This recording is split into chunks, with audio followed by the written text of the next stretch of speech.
Volvamos a Génesis capítulo 11, versículos del 1 al 9. Vamos a volver a Babel.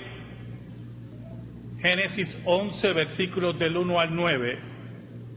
El título de nuestro sermón es Cuando nuestro Dios es el miedo.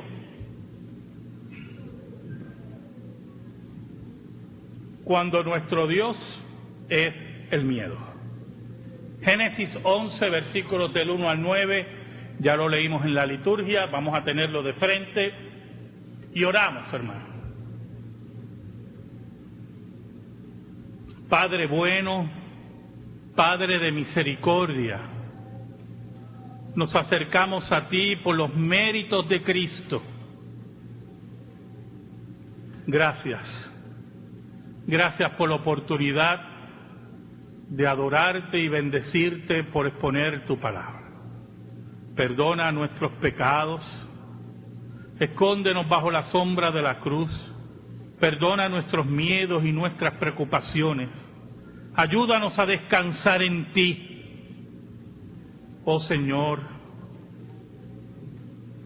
llena a tu pueblo de tu palabra, socórrele en el momento difícil. En el momento, Señor, del auxilio, que tú seas su auxilio. Y enséñanos a confiar en ti, Señor. En el nombre de Jesús te lo pedimos. Amén. Y amén. Cuando nuestro Dios es el miedo. Hermanos, el miedo juega un papel importantísimo en la vida de los seres humanos. Muchas veces disfrazamos nuestro miedo con palabras más aceptables como precaución, somos gente precavida, gente cuidadosa, gente con cautela, gente que usamos la prevención. Y posiblemente estas palabras nos alejan de esa frase con fragancia a cobardía que es el miedo.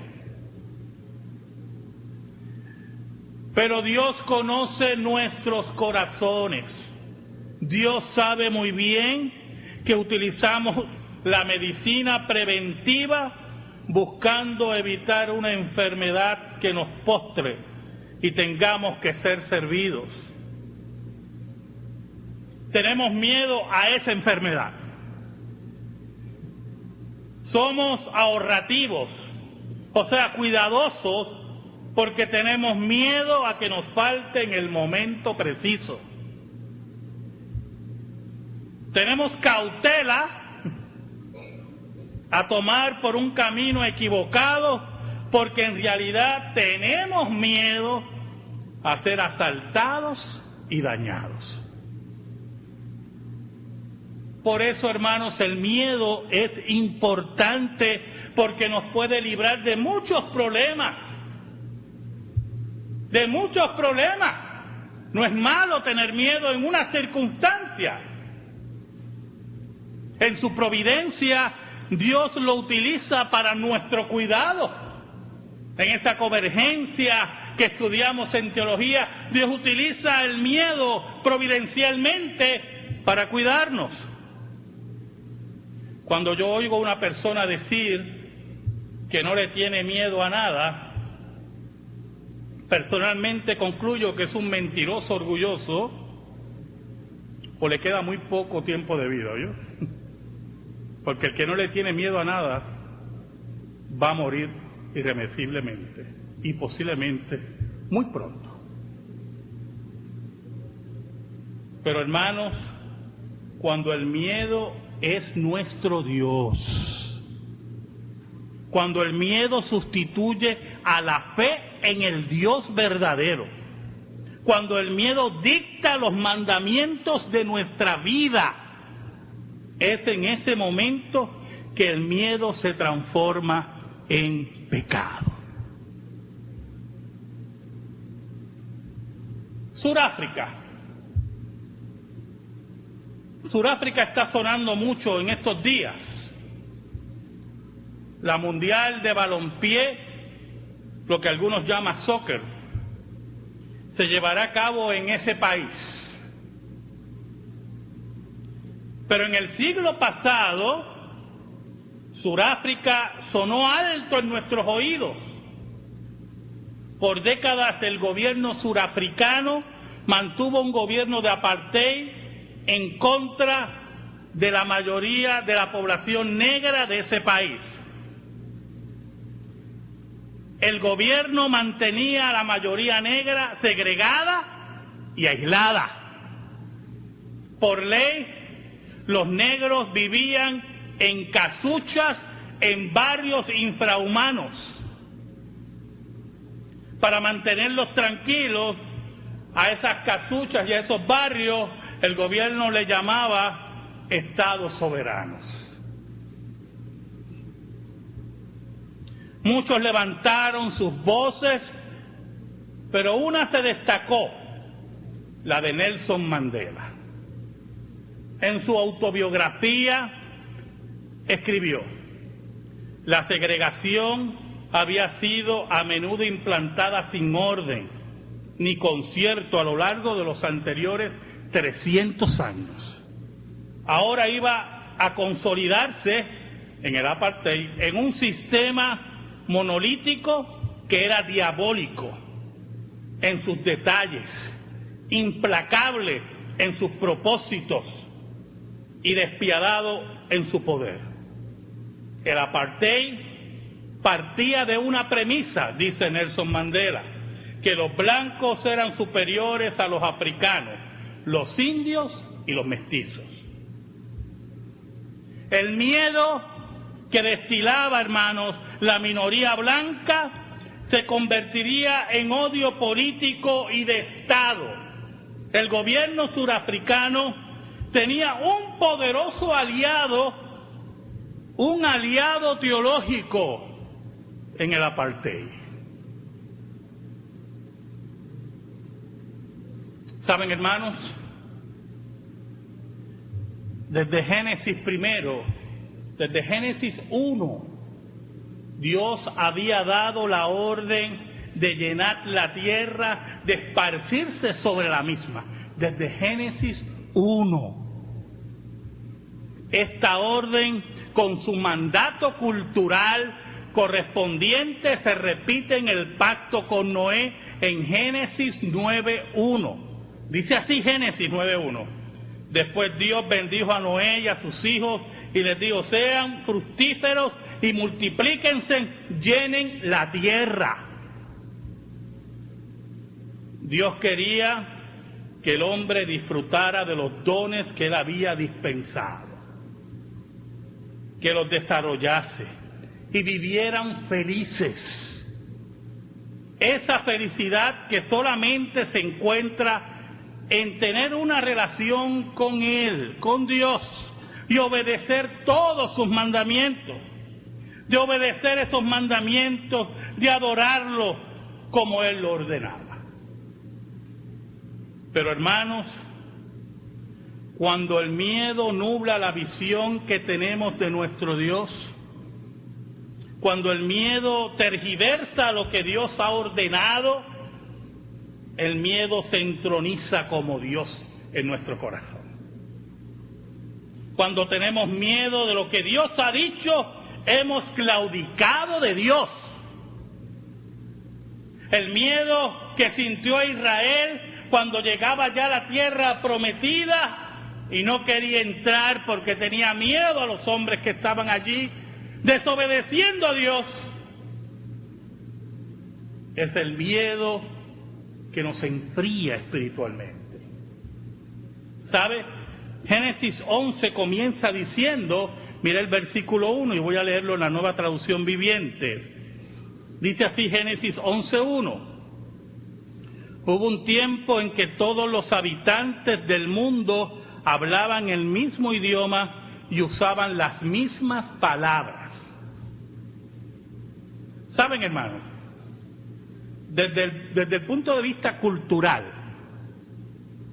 desde el punto de vista filológico, es una imposibilidad que esto se quedara ahí. Que todos los seres humanos para siempre hablaran un solo idioma. Eso era en un tiempo. Las distancias, las costumbres, los procesos políticos van cambiando los idiomas. Aún en Puerto Rico, usted va a Ponce, yo digo la palabra bellón, hablo chino a los ponceños. Pero cuando digo ficha, ellos me hablan chino a mí.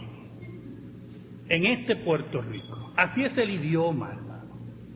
Por lo tanto, era un proceso el cual se iba a enriquecer en el mandato cultural y los seres humanos iban a estar creando idiomas. El ejemplo clásico lo tenemos en el Imperio Romano. Este imperio llevó el latín prácticamente a toda Europa.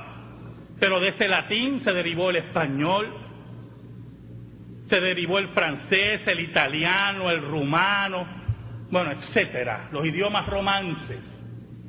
Dios sabía eso, y aunque eran de un mismo idioma, al esparcirse por el planeta, Él mismo iba a haber una diversificación de ese idioma.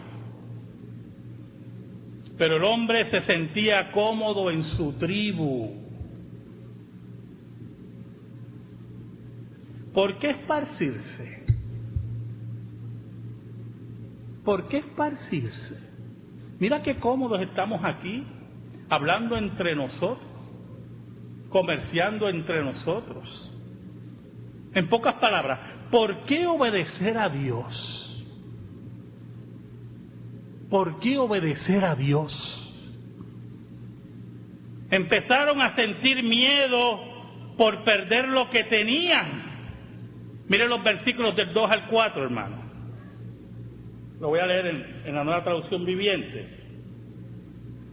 Al emigrar hacia el oriente encontraron una llanura en la tierra de Babilonia. En la Reina Valera dice Sinar, que es el término hebreo para Babilonia.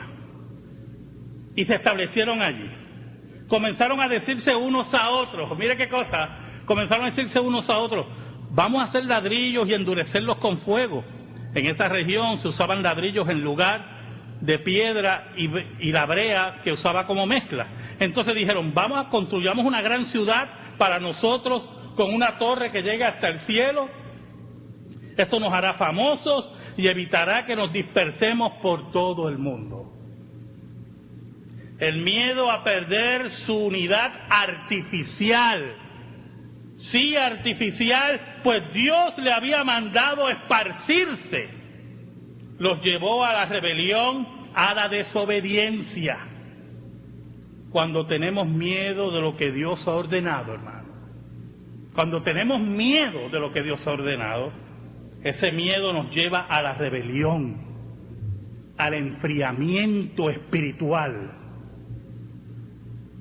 Pero hermano, si nos quedáramos en el enfriamiento espiritual, hay esperanza. Por eso Jesucristo le dice a la iglesia, ojalá fuera frío o caliente. Ojalá fuera frío o caliente. Porque el que está frío reconoce su condición. Pero el problema aquí es que ese enfriamiento luego sube unos grados. Porque justificamos nuestro miedo, nuestra rebelión y nos tornamos tibios. Cuando somos tibios, nada nos detiene en la ejecución de nuestros pecados. Como los hombres de Babel. Empezaron fríos, fueron a la planicie y vamos a esparcirnos, pero caramba, esto está cómodo aquí. Esto está tremendo, está chévere. Y empezaron a hablar entre ellos, como dice la Biblia. Caramba, vamos a quedarnos aquí. Dios dice que hay que esparcirse. ¿Qué Dios? Saben, hermanos, el gobierno de Sudáfrica tenía una justificación para su miedo, para su pecado. la Iglesia Reformada holandesa usó el relato de Babel para justificar el apartheid. Esta era la razón teológica. Por eso es que nosotros tenemos que seguir solamente a Jesucristo. Las iglesias, hermanos, las iglesias visibles son medios, pero el fin es nuestro Salvador. Nuestra fidelidad es a Jesucristo. La Iglesia Reformada holandesa utilizó, como dije anteriormente, el relato de Babel para justificar el apartheid. Leían Babel desde su miedo, desde su pecado. Creían que cada raza, escuche, tenía que estar separada, sin mezcla, y así justificaban la superioridad de una raza sobre otra. Lo que ellos llamaban la supremacía del control, como lo llamó un primer ministro de ese país. En su locura teológica justificaban el atropello, el asesinato, la pobreza y la humillación. Por eso Sudáfrica era una vergüenza mundial y una impiedad bíblica. ¿Saben, hermanos? ¿Sabe que el pecado comienza con cuestionamientos pequeños? Así empieza el pecado. Esos que hablaron en Babel ya estaban cuestionando. ¿Por qué nos tenemos que ir? Solos, allí en la oscuridad de su alma. ¿Por qué nos tenemos que ir? Cuestionamientos pequeños y secretos, hasta que encuentran un terreno fértil donde crecer, donde desarrollarse. Los hombres de Babel tenían dos terrenos: la tierra donde se habían asentado y su miedo a obedecer a Dios. Y cuando tenemos miedo de obedecer a Dios, cuando tenemos miedo de creerle a Dios, empiezan las rebeliones. Así cuestionamos a Dios en forma baja, casi silente, hasta que nuestra frialdad eleva su temperatura, hasta hacerse tibia. Es en ese momento que Dios se cansa. Es en ese momento que Dios se cansa. Si usted leyó conmigo el versículo 4, los seres humanos ponen en acción su miedo, su pecado. Tenemos que evitar esparcirnos. Ese era el tema, tenemos que evitar esparcirnos. No vamos a obedecer a Dios. Y cuando no obedecemos a Dios y nos tornamos tibios, llega un momento que Dios se cansa. ¿Sabe algo, hermano? Yo no sé si usted lo ha pensado, pero hacía unas generaciones atrás, si usted lee Génesis, había ocurrido el diluvio. Es más, le voy a decir una anécdota que me acuerdo como ahora. Mi padre venía de la iglesia metodista y yo pequeño le hice una pregunta una vez, esas preguntas que hacen los muchachos, que uno prefiere que no las hagan, pero las hacen. Y le pregunté de dónde estaba la Torre de Babel. Esa manía que tiene mucha gente, ¿verdad? ¿Dónde está el arca de Noé? Gente todavía buscando el arca de Noé y otros buscando el arca del pacto. Qué pérdida de tiempo y de dinero y de recursos. Oiga, y mi papá, porque para él no era lógico, él decía, no, la Torre de Babel se fue con el diluvio. Pero como yo había leído ya la Biblia a un pequeño, yo le dije, yo decía, papi, pero papi, la Torre de Babel fue después del diluvio. Y él me decía, no, Yo, sí, yo le decía. Y entonces fuimos a la Biblia. Entonces cuando él se da cuenta que la Torre de Babel es después del diluvio, se queda mudo, pero no era mudo porque yo haya ganado una discusión, porque no fue una discusión, sino la prontitud como el hombre se olvidó de Dios. Ante una catástrofe como el diluvio, el hombre inmediatamente se olvida de Dios.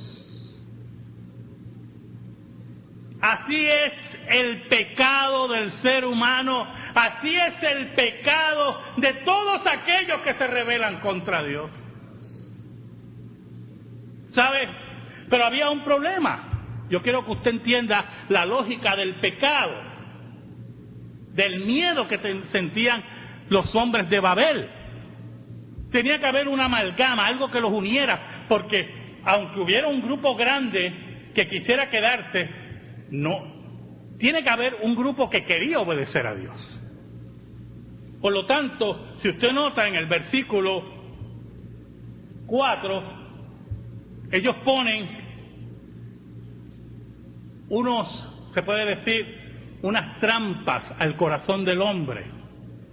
El versículo 4 dice, entonces dijeron, vamos, construimos una gran ciudad para nosotros. Mire qué cosa tremenda, una gran ciudad para nosotros. Y no dudamos que estuviera Nimrod envuelto. Nimrod era un personaje de los grandes de Babel, como vemos en Génesis 10. Vamos a construir una ciudad para todos nosotros, una ciudad grande. Y añade, con una torre que llegue hasta el cielo. Y ha habido mucha especulación, ¿por qué una torre hasta el cielo? Y algunos, ¿verdad?, en la infancia bíblica le enseñan a los niños que los hombres se querían rebelar contra Dios y llegar a Dios. Pero más bien es una hipérbole, ¿verdad? Diciendo una torre alta que se vea de todo lugar, que nosotros somos soberanos sobre esta tierra. No se vayan, mira lo que vamos a construir. Pero aún la cosa no termina. Y dice, eso nos hará famoso, dice esta traducción. Oye, y como a los seres humanos les gusta la fama, como a los seres humanos les gusta brillar en las candilejas, como a los seres humanos les gusta ser protagonistas, aún en el reino de Dios quieren ser protagonistas. Y no me diga que no. Mira la madre de los Zebedeos, cuando fue donde Jesús, quiero pedirte algo, Señor. Y el Señor le dice, ¿qué tú quieres? Yo quiero que cuando llegue tu reino, uno de mis hijos se sienta a tu derecha y otro a tu izquierda.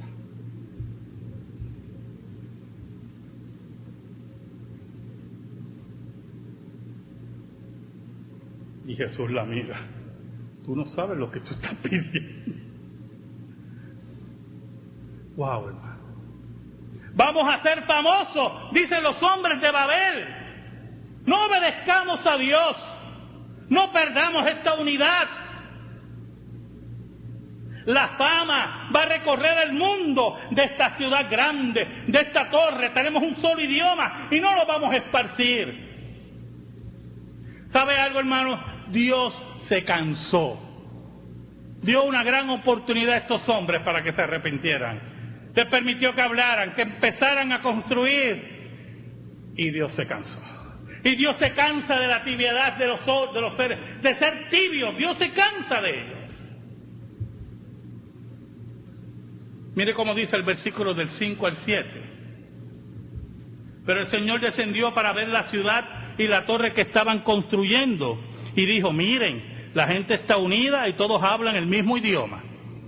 Después de esto, nada de lo que se propongan hacerles será imposible.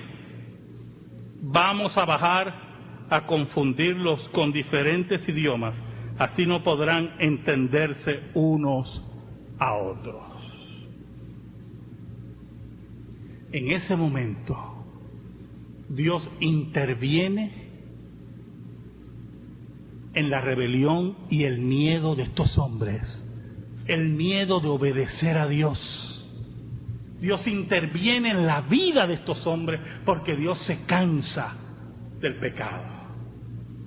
Dios odia el miedo de la frialdad que nos impide obedecer su palabra.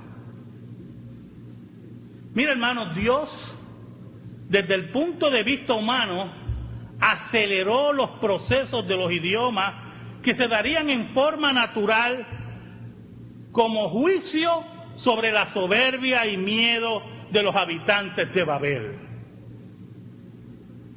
Pero al mismo tiempo, y esto es muy importante, hermano, pero al mismo tiempo que era juicio sobre el miedo de estos hombres, y esto es muy importante, al mismo tiempo era un profundo acto de gracia. Y usted dirá, ¿y por qué un profundo acto de gracia? Porque los hombres entendieron que no tenían que tener miedo a Dios, que no tenían que tenerle miedo al mandato de Dios de esparcirse. Ellos entendieron que era el acto natural de lo que Dios había mandado. Ese acto de juicio y de gracia abrió el entendimiento de los hombres para esparcirse sobre toda la tierra. Mire cómo dice el versículo 8 y 9. De esa manera el Señor los dispersó por todo el mundo y ellos dejaron de construir la ciudad. Por eso la ciudad se llamó Babel, porque fue allí donde el Señor confundió a la gente con distintos idiomas. Así los dispersó por todo el mundo. Oiga, hombres y mujeres envueltos en la construcción, y de momento no se entendían entre ellos. Horrible, hermano. Imagínese la escena. No sabemos los idiomas. No piensen en idiomas completos como el francés y el inglés, porque deben haber sido dialectos muy simples, de los cuales después salieron los idiomas. Pero empezaron a conversar y yo me imagino que deben haber habido hasta reyertas. ¿Pero qué me estás diciendo tú? Háblame claro. Y el otro, tú eres el que me estás hablando mal a mí. Y de momento van entendiendo, un grupo acá, otro grupo acá, y fueron entendiendo que esa no era la voluntad de Dios. Y usted dirá, pero pastor, está especulando un poco. ¿Cómo que no entendieron que no era la voluntad de Dios? Oiga, si diferentes clanes empezaron a establecerse según el idioma, lo que necesitaban era un líder para que los organizara y siguieran la construcción. Pero ellos entendieron que algo había ocurrido, que no podían seguir con su miedo.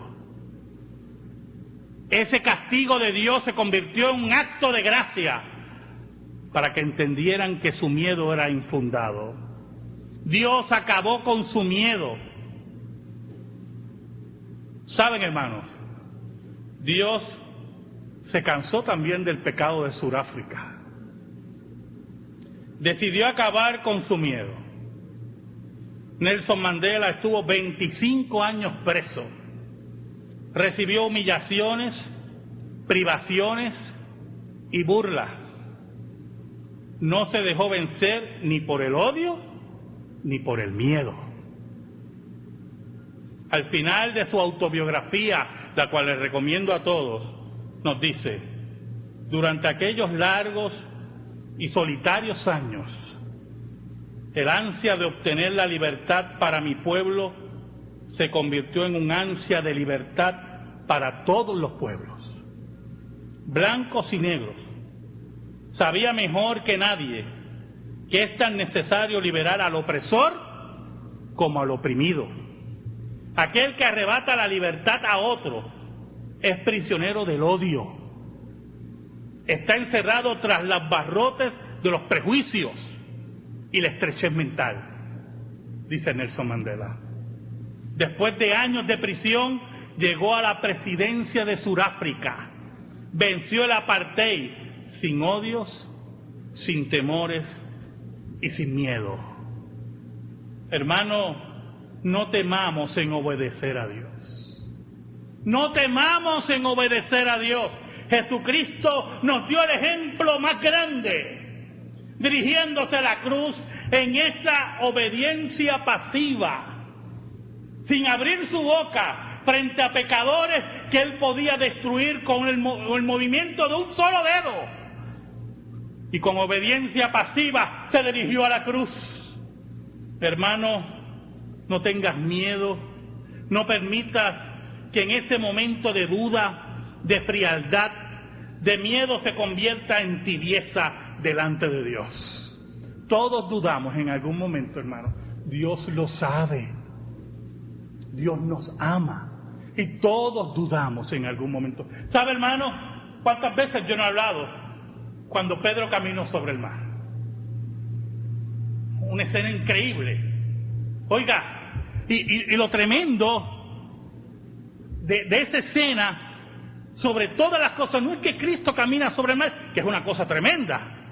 Y no solamente que Pedro camina sobre el mar, que es una cosa increíble, sino que cuando Pedro se acerca a Jesús, le da miedo y empieza a hundirse. ¿Sabe, hermano? Cuando tú empiezas a hundirte, Jesús va a extender la mano.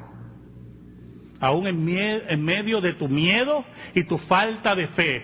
Y aunque te diga, hombre de poca fe, ¿por qué dudaste?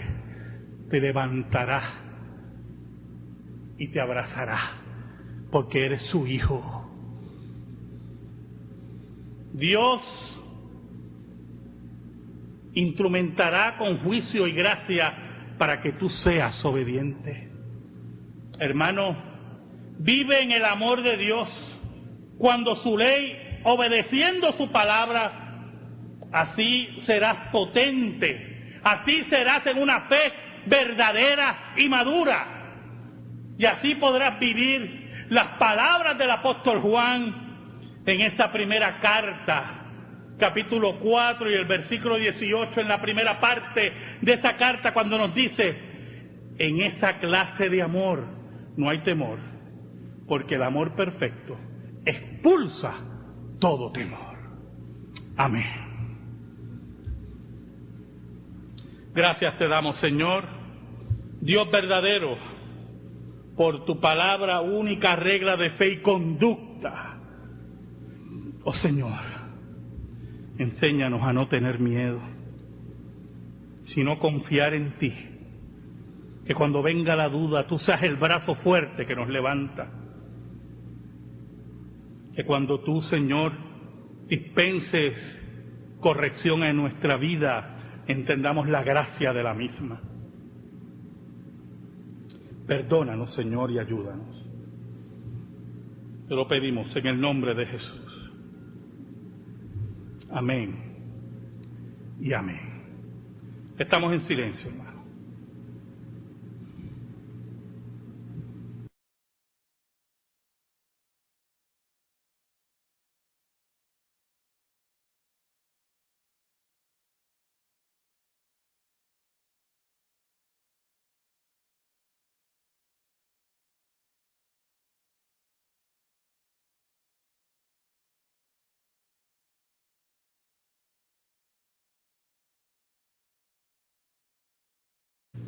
Cuando yo oigo a una persona decir que no le tiene miedo a nada, personalmente concluyo que es un mentiroso orgulloso o le queda muy poco tiempo de vida, ¿oyó?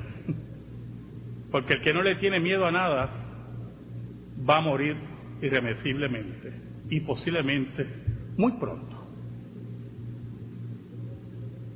Pero hermanos, cuando el miedo es nuestro Dios, cuando el miedo sustituye a la fe en el Dios verdadero, cuando el miedo dicta los mandamientos de nuestra vida, es en ese momento que el miedo se transforma en pecado.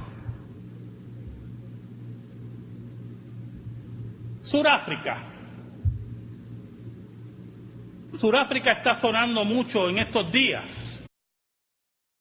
Volvamos a Génesis capítulo 11, versículos del 1 al 9. Vamos a volver a Babel. Génesis 11, versículos del 1 al 9. El título de nuestro sermón es Cuando nuestro Dios es el miedo.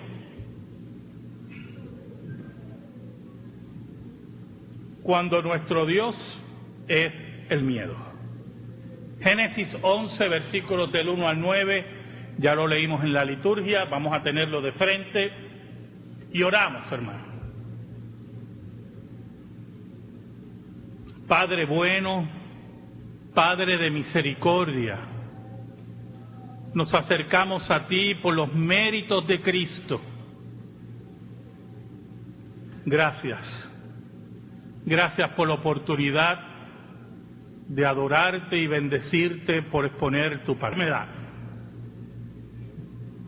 Somos ahorrativos, o sea, cuidadosos, porque tenemos miedo a que nos falte en el momento preciso. Tenemos cautela a tomar por un camino equivocado, porque en realidad tenemos miedo a ser asaltados y dañados. Por eso, hermanos, el miedo es importante porque nos puede librar de muchos problemas. De muchos problemas. No es malo tener miedo en una circunstancia. En su providencia, Dios lo utiliza para nuestro cuidado.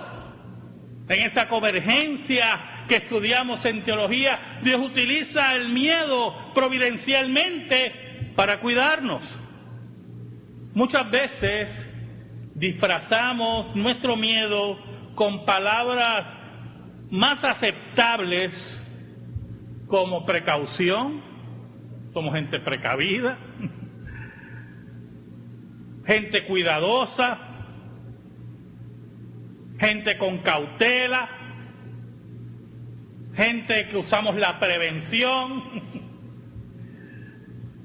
Y posiblemente estas palabras nos alejan de esa frase con fragancia a cobardía que es el miedo. Pero Dios conoce nuestros corazones.